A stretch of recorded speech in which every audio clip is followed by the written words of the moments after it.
안식일이 지남에 막달라 마리아와 야고보의 어머니 마리아와 또 살로메가 가서 예수께 바르기 위하여 향품을 사다 두었다가 안식 후 첫날 매우 일찍이 해 돋을 때에 그 무덤으로 가며 서로 말하되 누가 우리를 위하여 무덤 문에서 돌을 굴려주리요 하더니 눈을 들어본즉 벌써 돌이 굴려져 있는데 그 돌이 심히 크더라. 무덤에 들어가서 흰 옷을 입은 한 청년이 우편에 앉은 것을 보고 놀라매 청년이 이르되 놀라지 말라. 너희가 십자가에 못 박히신 나사렛 예수를 찾는구나. 그가 살아나셨고 여기 계시지 아니하니라. 보라, 그를 두었던 곳이니라. 가서 그의 제자들과 베드로에게 이르기를 예수께서 너희보다 먼저 갈릴리로 가시나니 전에 너희에게 말씀하신 대로 너희가 거기서 배우리라 하라 하는지라. 여자들이 몹시 놀라 떨며 나와 무덤에서 도망하고 무서워하여 아무에게 아무 말도 하지 못하더라. 할렐루야. 예수님 부활하셨습니다. 동방정교에서는 이렇게 인사를 합니다. 한쪽에서 주께서 다시 사셨습니다 라고 하면 다른 한쪽에서 정말로 다시 사셨습니다 라고 화답을 합니다. 그럼 오늘은 우리 회중들이 주께서 다시 사셨습니다 라고 말하면 우리 찬양대원들이 정말로 다시 사셨습니다 라고 화답하는 시간 갖겠습니다. 먼저 회중들이 말씀하세요. 아유, 저 시원찮아요. 다시 하겠습니다. 자, 주께서 다시 사셨습니다. 자,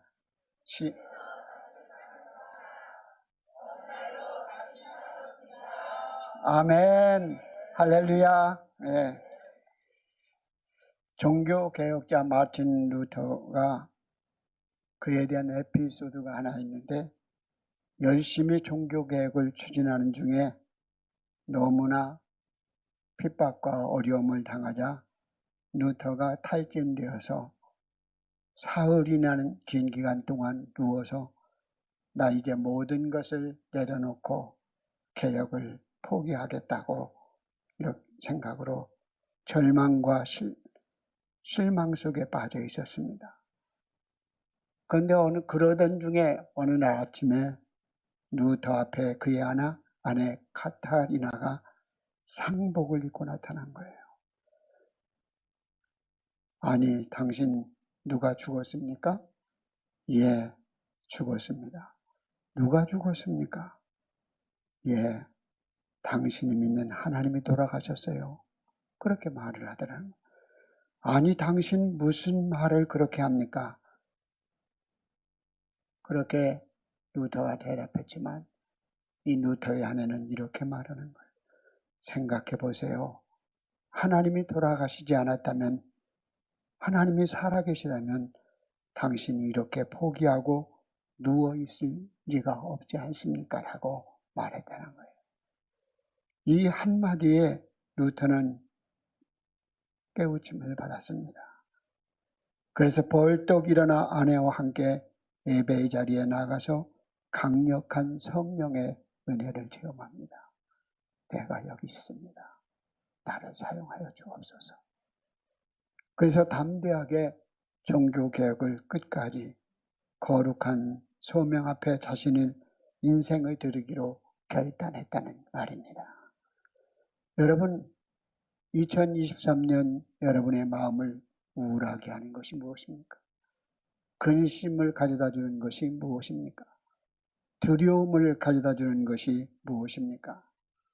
오늘 부활절을 맞이해서 살아계신 하나님이 여러분 가운데 함께 하심으로 그 근심과 두려움을 떨쳐버리고 소망을 갖는 시간이 되시기를 바랍니다. 교회의 역사 속에서 하나님께 쓰임받았던 사람들을 보면 세상에 큰 권력과 힘을 가진 사람들이 쓰임받은 것이 아니라 지극히 평범한 사람들이 쓰임을 받았음을 알 수 있습니다. 교회의 역사, 복음의 역사는 평범한 사람들이 이루어 놓은 비범한 역사라고 볼 수 있습니다. 사실 하나님께 쓰임받는 사람들을 보면 평범한 정도를 더 낮아져 아주 연약한 사람들을 통해서 큰 일을 이뤄 가셨습니다. 고린도전서 1장 27절에 하나님은 세상에 미련한 것들을 택하사 지혜 있는 자들을 부끄럽게 하시며 세상에 약한 것을 택하사 강한 자들을 부끄럽게 하시며 천한 것들과 멸시받는 것들과 없는 것들을 택하사 있는 것들을 패하게 하신다고 말씀하셨습니다. 예수님의 부활 사건을 경험한 여인들이 있습니다. 그 당시의 여인은 재판장에서 증인으로 채택할 수 없는 사람들이었습니다. 그런데 하나님은 그 여인들을 부활의 첫 증인으로 삼으셔서 그들을 통하여 하나님 나라의 복음이 선포되게 하셨습니다. 여러분, 여인들이 부활의 첫 증인으로 예배된 사람이 된 것처럼 여러분들이 어떤 삶의 자리에 있든지 부활의 주님을 만나면 하나님께 쓰임받는 부활의 증인으로서 예배된 사람이 되는 줄 믿습니다.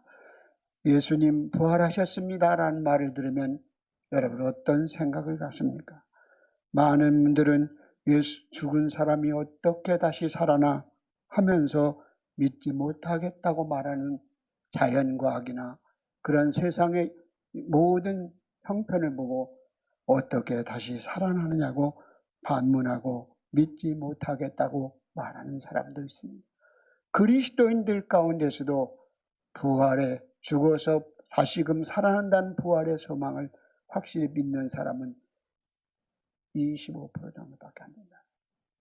여기서 예수 그리스도의 부활의 사실을 우리의 삶의 변화로 접근하고 있어요.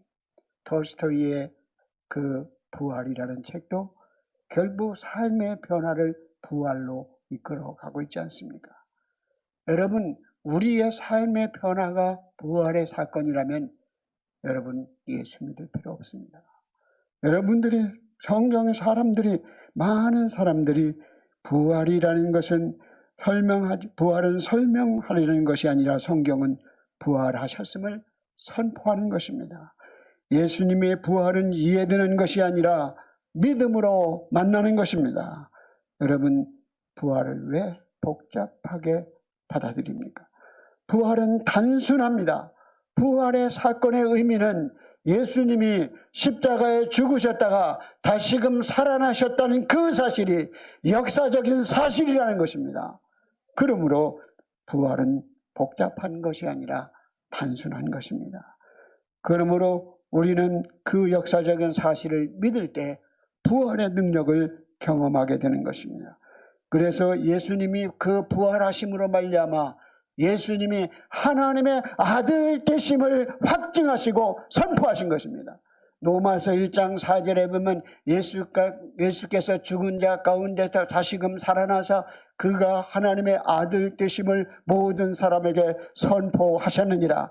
예수 그리스도의 부활의 첫 번째 의미는 예수님이 죽었다 살아나신 것이 역사적 사실이라는 것과 그리고 예수님이 죽었다 다시 살아나심으로 지금까지 예수님의 가르침과 기적이 하나님의 아들 되심을 선포하는 것입니다. 그래서 생명의 주인이라는 것을 확증해 주는 거예요. 그러니까 여러분이 예수님을 믿는다면 예수님의 가르침으로 내가 윤리적 변화, 어떤 삶의 성숙, 여기에 머무르는 부활이 아니라 죽은 후에 반드시 부활의 생명이 있음을 믿는 그러한 소망을 갖는 의정부영락교회 성도님들이 다 되시기를 바랍니다. 기독교는 무덤을 찾아가서 추모하는 종교가 아니라 부활의 주님을 갈릴리로 가서 증거하는 사람이 되어야 할 것입니다. 인생의 가장 위대한 희망은 부활의 소망일 것입니다. 부활의 소망은 예수 그리스도께서 우리 인간에게 안겨준 가장 큰 선물입니다. 부활의 소망은 절망의 자리에서도 우리의 삶을 포기하지 않을 수 있도록 삶의 의미를 가져다 줍니다. 부활의 소망의 근거는 어디에 있습니까? 부활의 소망의 근거는 하나님의 약속, 말씀 안에 있습니다. 여러분, 하나님의 약속대로 예수님은 이 세상을 보내셨고 약속대로 십자가에 죽으셨습니다. 약속대로 부활하셨습니다. 그렇다면 약속대로 다시 오실 것입니다. 이것이 부활신앙을 믿는 것입니다. 여러분, 예수님의 죽으심이 역사적인 사실이라고, 십자가의 죽으심을 역사적 사실이라고 믿으면서 예수님의 부활하심에 대해서 믿지 못한다면 반쪽짜리 신앙인 것입니다. 여러분, 우리가 광야에서 높이 들림같이 그를 믿는 자가 영생을 얻으리라는 이 말씀은 이스라엘 백성들이 원망할 때 결국은 불뱀에 물려 죽잖아요. 그래서 모세가 탄식하며 기도할 때 노뱀을, 구리뱀을 높이 달게 하셨습니다. 그가 달리리. 요한복음 3장 14절 말씀이에요. 그 말씀이 그 높이 올리신다는 이 말씀의 의미는 두 가지가 다 포함되어 있습니다. 예수님이 십자가에 높이 달리시고 그 달리신 예수님을 믿는 자는 구원을 받으리라는 거죠. 그뿐만 아니라 요한복음에는 반복적으로 말하는 것은 예수님, 하나님께서 오른편에 그를 다시 높이셨으니, 살리셨으니, 이 말은 예수님의 부활 승천을 믿을 때 진정한 결국은 생명을 누리게 된다는 말씀이에요. 그러니까 이 장대에 달리신 예수님은 십자가에 달리신 예수님으로 끝나는 것이 아니라 죽음의 자리에서 다시금 주님의 오른손으로 높이심으로 말미암아 올리셨다. 이것 자체가 함께 십자가와 부활을 믿는 사람들에게 하나님의 생명과 부활이 있다고 말씀하신 것입니다. 여러분, 예수님의 부활을, 여러분들의 그 부활의 가르침은 무엇입니까? 하나님의 아들이라고 말씀하시잖아요.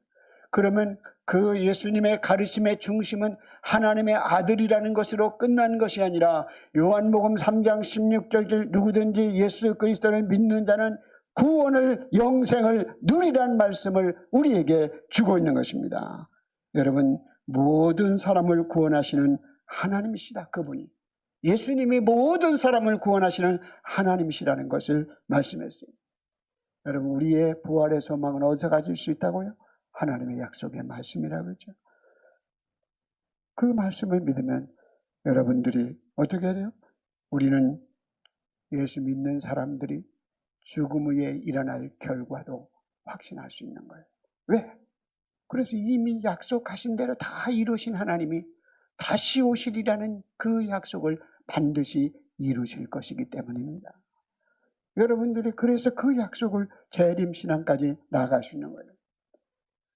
스포츠 경기에 중요한 경기를 할 때 얼마나 초조하게 봅니까? 그런데 우리가 2대0으로 이겼어요. 축구 경기. 정말 중요한 게임인데. 그런데 다음날 재방송을 봐요. 그러면 하나도 불안하거나 두려워하지 않습니다. 왜? 2대0으로 이긴 줄 아니까. 그 사람이 골대 앞에서 1대1 찬스가 돼도 저건 안 들어가. 왜? 이미 2대0으로 그들은 골을 못 넣을 줄 아니까요. 우리는 하나님의 약속 안에서 모든 것을 이 경기를 이겼다는 결과를 알기 때문에 불안하거나 두려워하지 않는 것처럼 하나님은 지금까지 약속하신 모든 것을 이루셨습니다. 그러므로 우리의 미래의 삶의 결과를 우리가 확신한다면 현재 어떤 어려움이 있다 할지라도 낙심하거나 포기하지 않는 것입니다. 예수님이 십자가에 죽으셨다 부활하심을 알고 믿기에 오늘도 부활의 은총을 누릴 줄 믿습니다. 고린도전서 15장 19절에 보면 만일 그리스도 안에 우리가 바라는 것이 이 세상의 삶뿐이면 우리가 그리스도 안에서 돈 잘 벌고 건강하고 자녀들 잘 되고 형통한 그것만을 위하여 예수를 믿는다면 모든 사람 가운데 우리가 가장 불쌍한 자라고 말씀했어요. 그러나 우리의 소망은 이 세상의 것으로만 끝나는 것이 아니라 예수 그리스도의 십자가 죽음 후에 부활함으로 영원한 생명을 우리에게 주셨기 때문에 우리로 하여금 불쌍한 자가 아니라 여러분은 가장 행복한 사람입니다. 여러분, 나는 행복한 사람입니다 라고 해보세요. 나는 행복한 사람입니다. 어제도 어떤 분이 저한테 저 살기 싫어요. 살기 싫어요. 죽고 싶어요. 그렇게 말하고 통하라. 살아야죠. 너무 힘들어요. 모든 게 아무리 믿으려 해도 믿어지지 않아요. 여러분, 우리의 삶에 그 부활의 주님을 확신할 수 있는 것은 성령의 역사하심에 있습니다. 여러분, 그러므로 기도할 때 주님 믿음을 달라고 기도하시고, 그리고 더 나아가서 성령이 내 안에 역사하심으로 말미암아 부활의 소망을 갖게 하여 주옵소서. 그렇게 기도하시기 바랍니다. 오늘 지금 여인들이 주님을 사랑을 하는 열정을 안고 무덤을 찾아갑니다.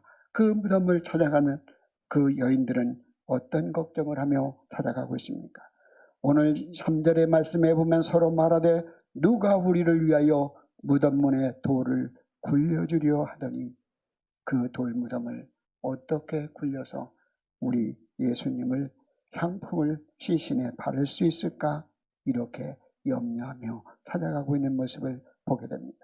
이미 그 바로 위에 마가복음 15장 44절 47절에 보면 이렇게 말씀해요. 막달라 마리아와 요새의 어머니 마리아가 예수 든 것을 보더라.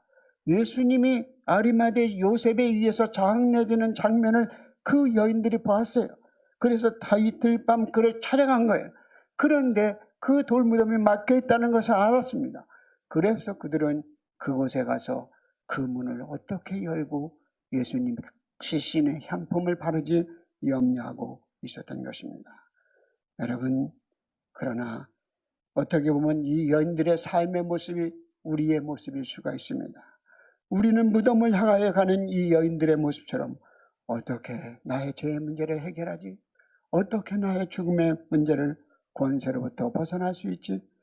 여인들이 십자가에 죽으신 예수님에 집착하여 무덤을 향하여 갔지만 살아계신 주님을 세상의 부활의 증인이 되라는 그 말씀을 듣게 된 것입니다.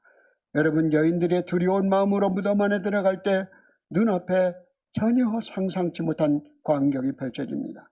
흰 옷 입은 한 청년이 천사를 의미합니다. 이렇게 말합니다. 놀라지 말라. 너희가 십자가에 못 박힌 나사렛 예수를 찾는구나. 그는 살아나셨고 여기 계시지 않느니라. 보라, 그를 두셨던 것을 보라 라고 말씀합니다. 여러분, 여기 천사라는 것은 성경의 천사는 다 이렇게 똑같이 표현됩니다. 흰 옷을 입었다는 것. 그 다음에 첫 번째 마가 두려워하지 말라. 다음에 천사의 말씀이 있어요. 오늘 본문의 말씀이 왜 여기서 나사렛 예수의 시신을 찾아? 그렇게 말하잖아요. 그 다음에 반드시 오는 말씀이 있어요. 예수님의 말씀으로 기억나게 하십니다. 인도하시는. 그게 천사가 그까지만 합니다. 그러니까 천사 두려워하지 말라. 말씀은 천사의 말을 주고 그 다음에 예수님의 하나님의 말씀을 기억하라는 거예요. 오늘도 여러분들의 하나님의 말씀을 기억해야 돼요. 오늘 이 말씀 속에서 주님은 여기 계시지 아니니라. 오늘 예수님을 장례 지내러 찾아갔던 그 여인들은 돌을 어떻게 굴릴까 하는 염려하는 마음으로 갔지만 그들은 생명의 주님 앞에 나간 그 돌은 문제가 되지 않았습니다. 우리가 머물러야 될 자리는 어둠의 자리가 아니라 빛 가운데로 나가는 것입니다.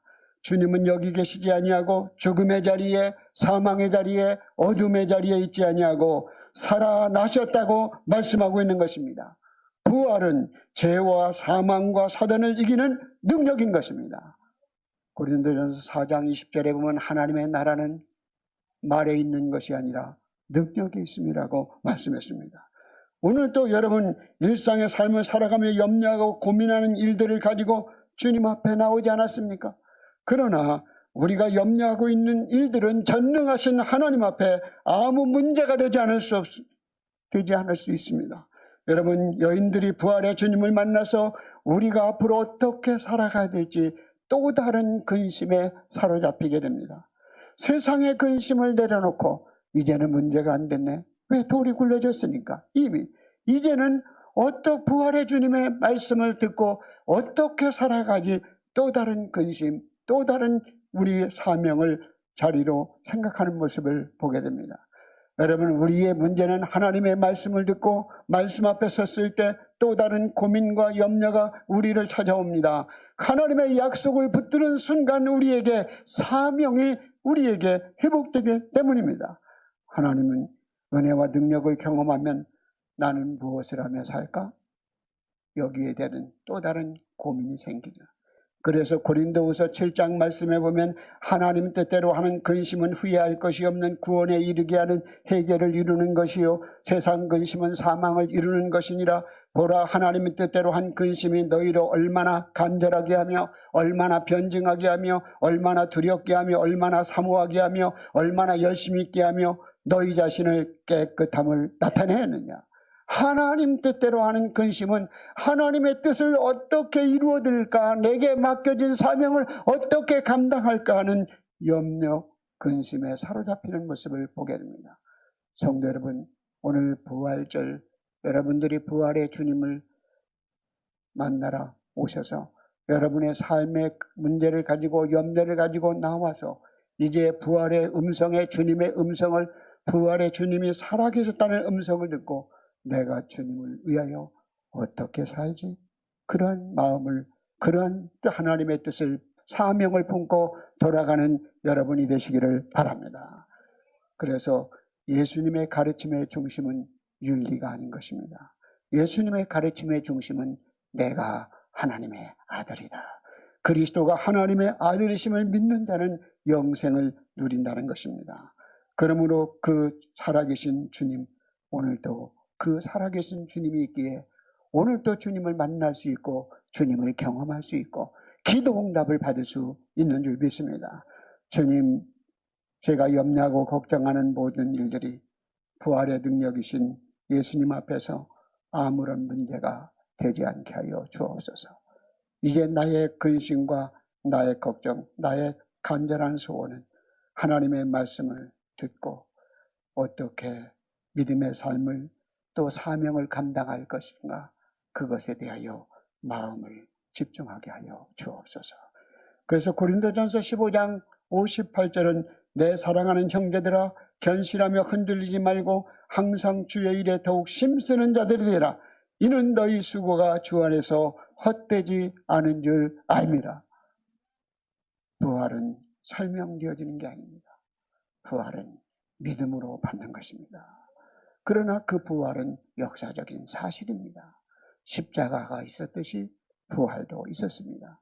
그러므로 예수님이 부활의 첫 열매가 되셨다고 말씀하셨으니 예수님을 믿는 사람도 부활할 수 있는 것입니다.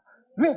예수님이 부활하셨기 때문에, 첫 열매가 되셨기 때문에, 죽은 자 가운데 살아나신 첫 열매가 되심으로 다시금 믿음 안에 잠자는 날도 다 다시금 살아나리라.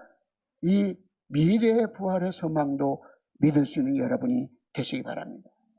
현대 많은 크리스찬들은 이 부활을 현재의 삶의 변화로 초점을 맞추지만 그 현재의 삶의 변화뿐만 아니라 미래적인 죽은 자 가운데 다시 살아나는 부활의 소망을 가진 자는 죽음의 자리에서도 찬송할 수 있습니다.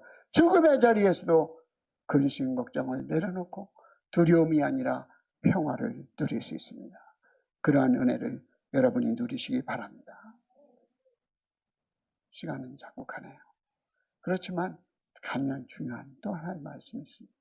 그 말씀은 오늘 예수님이 뭐라고 말씀했어요? 천사가 소개해 준 것이 뭐였어요? 여기에 예수님이 계시지 아니하고 너희에게 말씀한 대로 갈릴리로 가서 예수님을 만나라고 말씀하잖아요. 여러분, 예수님을 만날 수 있는 길은 말씀대로 약속대로 따라가면 예수님을 만날 수 있는 것입니다. 오늘 너희에게 말씀하신 대로 갈릴리로 가라. 그리하면 부활의 주님이 계시다는 것입니다. 예수님은 제자들을 처음 부르실 때 깊은 데로 그물을 내리라 해서 많은 물고기가 잡히고 베드로는 주님 앞에 무릎 꿇고 나는 죄인입니다. 당신은 하나님의 아들입니다. 라고 주님께 붙들렸습니다. 그러나 십자가를 지는 예수님을 보고 베드로는 도망쳤잖아요. 그래서 다시 갈릴리 바다로 갑니다. 그래서 물고기를 잡을 수 없어서 절망하고 낙심했을 때 부활하신 주님이 다시금 찾아오십니다. 오른편에 그물을 내리라. 이랬더니 또 놀라운 기적을 경험하게 됩니다. 여러분, 오늘도 우리의 삶의 갈릴리로 우리를 하나님이 초대하시는 거예요. 그 갈릴리는 어떠한 곳입니까? 주님의 말씀대로 살아가는 사람들이 살아계신 주님을 만날 수 있는 그 갈릴리는 결국은 우리가 주님을 처음 만난 곳이기도 하며 우리의 삶의 자리고 하나님 나라 운동을 시작했던 예수님의 선교의 장소인 것입니다. 예수님이 십자가 처형에서 실망한 제자들이 돌아갔던 그 일터도 갈릴리입니다. 십자가의 죽음으로 하나님 나라 운동이 끝난 것이 아니라 갈릴리에서 완전히 새롭게 시작되었음을 깨닫게 됩니다. 그래서 오늘 7절에 보면 가서 그 제자들과 베드로에게 이르기를 예수께서 너희보다 먼저 갈릴리로 가시나니 전에 너희에게 말씀하신 대로 너희가 거기서 배우리라. 말씀하신 대로 가라. 이 말씀은 그들은 여인들은 예수님을 장례 지내기 위하여 빈 무덤을 찾았지만 예수님은 그들의 천사의 말을 듣고 약속하던 갈릴리로 가라고 말씀하잖아요. 우리의 삶의 자리 갈릴리. 여러분 오늘 또 여러분의 삶의 갈릴리가 어디입니까? 의정부영락교회 삶의 갈릴리예요. 여러분이 가정이 삶의 갈릴리예요.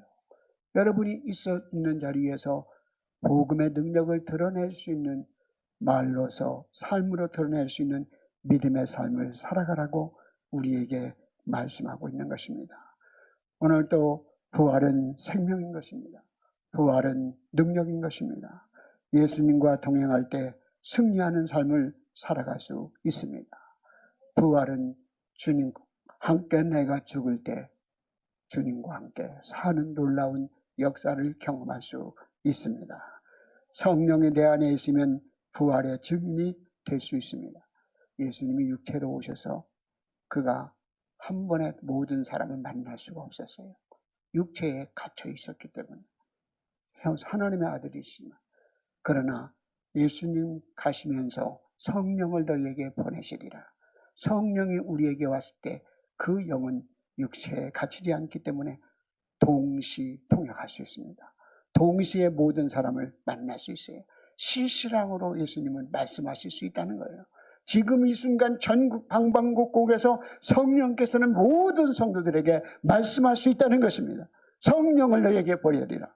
오늘도 성령, 이 성령의 능력이 여러분과 함께 하심으로 예수님의 부활하셨습니다. 아멘, 할렐루야. 이 말씀에 여러분들이 믿음으로 받을 수 있기를 주의 이름으로 축복합니다. 이들이 무덤을 찾아갈 때는 신앙이 장례 지나기를 찾아갔잖아요. 사랑하는 마음 때문에 찾아갔잖아요. 그러나 이제 갈릴리로 가서 전할 때는 전하다 보니까 약속대로 다 이루어지네. 그러면서 부활의 믿음을 갖게 된 것입니다. 오늘도 우리가 온전함은 이룰 자리는 아니지만 우리의 믿음이 부족하지만 그러나 부족함에도 불구하고 하나님을 가까이 하며 부족함에도 불구하고 주님의 말씀을 반복적으로 들을 때 또 말씀을 따라갈 때 여러분은 생명의 부활을 누릴 줄 믿습니다. 시편 18편 1절에 보면 나의 힘이 되신 여호와여 내가 주를 사랑하나이다. 여호와는 나의 반석이시여 나를 건지시는 이시여 나의 반석이시여 나의 산성이시여 나의 구원의 뿌리시로다. 구원의 뿌리라는 건 뭐예요? 구원의 권세, 구원의 능력을 말하는 것입니다. 이미 다윗은 그것을 보고 그 노래를 부른 거예요.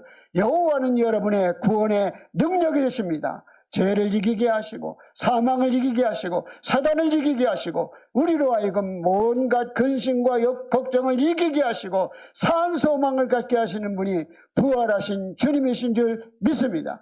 그분이 다시 오시리라. 그 말씀에 아멘으로 받고 승리하는 의정부영락교회 성도님들이 다 되시기를 주의 이름으로 축복합니다. 기도드리겠습니다. 자비로우신 하나님, 은혜와 사랑을 감사드립니다.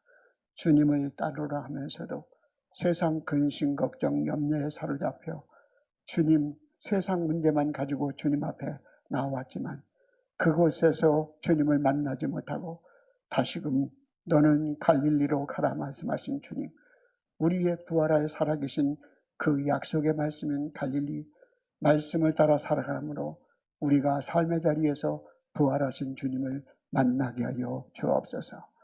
많은 사람들의 십자가에 죽으신 예수님이 역사적인 사실이라고 믿으면서도 부활의 사건은 우리의 이성으로 의학으로 이해할 수 없다고 믿지 못하여 복잡하게 생각하고 부분적으로 믿고 있습니다. 아버지 하나님, 예수님의 십자가의 사실이 객관적인 사실인 것처럼 예수님의 부활하심이 객관적인 사실임을 믿게 하여 주시옵소서. 믿음의 눈으로 바라고 다시 오시는 주님을 믿고 소망하며 살아가는 축복된 백성이 되어 오늘 이 자리에 있는 모든 의정부 영락계 성도들에게 죽음의 자리에서도 절망의 자리에서도 부활의 소망을 약속을 붙들고 마음의 평화를 누리게 하시고 찬송할 수 있게 하여 주시옵소서. 예수님의 이름으로 기도드립니다. 아멘.